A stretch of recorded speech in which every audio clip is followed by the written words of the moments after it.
Sejumlah polisi dan unit pidana umum Polrestabes Palembang menggerebek sebuah tempat berdagang pecel lele di Jalan Tanjung Bubuk Ilirbar 1 Palembang.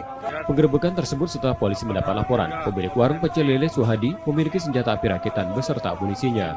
Setelah diperiksa dan digeledah, polisi menyita sepucuk senjata api rakitan jenis revolver dan 5 amunisinya. Tersangka dan barang bukti pun dibawa ke Polrestabes Palembang. Pada polisi, tersangka mengaku senjata api rakitan yang disimpan merupakan titipan temannya yang tidak diambil lagi selama 1 tahun. Dari hasil pelaksanaan operasi senpi yang kita laksanakan di Polda Sumatera Selatan, kita telah mendapatkan 1 senpi yang kita dapatkan dari rumahnya yang dengan inisial tersangka S, kemudian tinggal di Bukit Baru, B1. Nah, kemudian pada saat kita mendapatkan informasi masyarakat, kita langsung melakukan penggeledahan di situ dan kita dapatkan 1 senjata api rakitan ditambah 5 jenis peluru. Sudah digunakan, Bang? Pengakuannya sendiri berapa lama sudah dipegang oleh?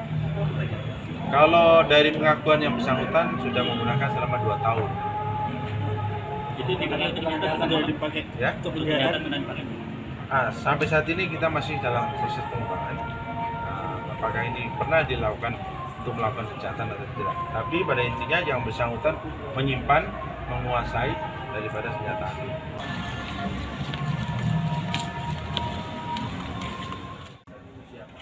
Karena hal ini, tersangka kini ditahan di tahanan Polrestabes Palembang dan terancam hukuman 10 tahun penjara. Yudi Kiswanto, Kompas TV, Palembang, Sumatera Selatan. Bang, sini bang.